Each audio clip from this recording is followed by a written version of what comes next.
MV Keshava Reddy memorial foundation మరియు నటరాజ కళాక్షేత్రం ఆధ్వర్యంలో ఈ నెల 31వ తేదీన చిత్తూరులోని టీటీడీ కళ్యాణ మండపంలో నిర్వహించనున్న కార్యక్రమానికి సంబంధించి చిత్తూరు నగరంలోని భజన గుడిలో మంగళవారం సమావేశం నిర్వహించారు. ఈ సందర్భంగా వారు మాట్లాడుతూ స్వర్గీయ నందమూరి తారక రామారావు జయంతిని పురస్కరించుకుని మహాభారతంలోని కీలక ఘట్టాలను మాయా సభను ఆధునిక సౌండ్ అండ్ లైట్ రూపంలో ప్రదర్శించనున్నట్లు తెలిపారు. కురుక్షేత్ర యుద్ధం, శ్రీకృష్ణుని భగవద్గీత ఉపదేశం వంటి ఘట్టాలు కార్యక్రమంలో ప్రధాన ఆకర్షణగా నిలుస్తాయని పేర్కొన్నారు. సనాతన ధర్మ పరిరక్షణ, భారతీయ సంస్కృతి ప్రచారమే లక్ష్యంగా ఈ కార్యక్రమాన్ని నిర్వహిస్తున్నామని తెలిపారు. ప్రజలు కుటుంబ సమేతంగా విచ్చేసి కార్యక్రమాన్ని విజయవంతం చేయాలని కోరారు. ఈ కార్యక్రమంలో సభ్యులు సునందన్ రెడ్డి, ప్రసాద్, నాగేంద్ర, మురళి, కలాం, రఫీ తదితరులు పాల్గొన్నారు. ప్రజలందరికీ నమస్కారం.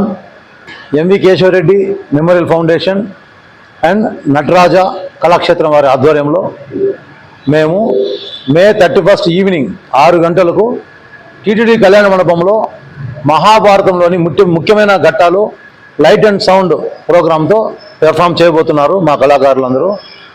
దీనికి ముందు రామాయణం గురించి బ్రహ్మాండంగా పెర్ఫామ్ చేశారు ఇదే టీము. అంతకన్నా అద్భుతంగా ఈ ప్రదర్శన ఉంటుంది.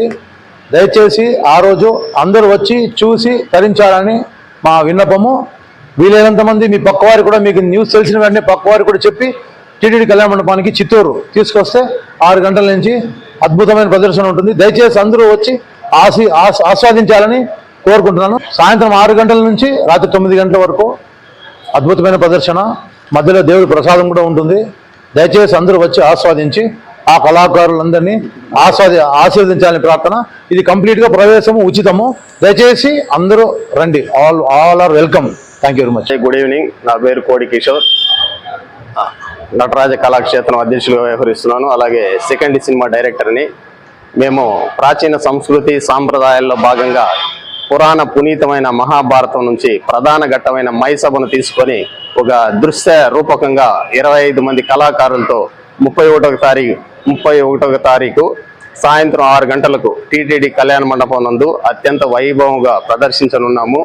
ఇలాంటి పురాణ పునీతమైన మహాభారత ఘట్టాన్ని అందరూ, ప్రజలందరూ, చుట్టుపక్కల ప్రజలందరూ కూడా వీక్షించి శ్రీకృష్ణ పరమాత్ముని కృపకు పాత్రలు కావాల్సిందిగా మనస్ఫూర్తిగా కోరుచున్నాను. ఎంవి కేశవరెడ్డి మెమోరియల్ ఫౌండేషన్ ఆధ్వర్యంలో వారి సహకారంతో మేము చేస్తున్నాం. వారికి ఈ సందర్భంగా మేము కృతజ్ఞతలు తెలుపుతున్నాము. జై కృష్ణ, జై శ్రీకృష్ణ. జై శ్రీకృష్ణ.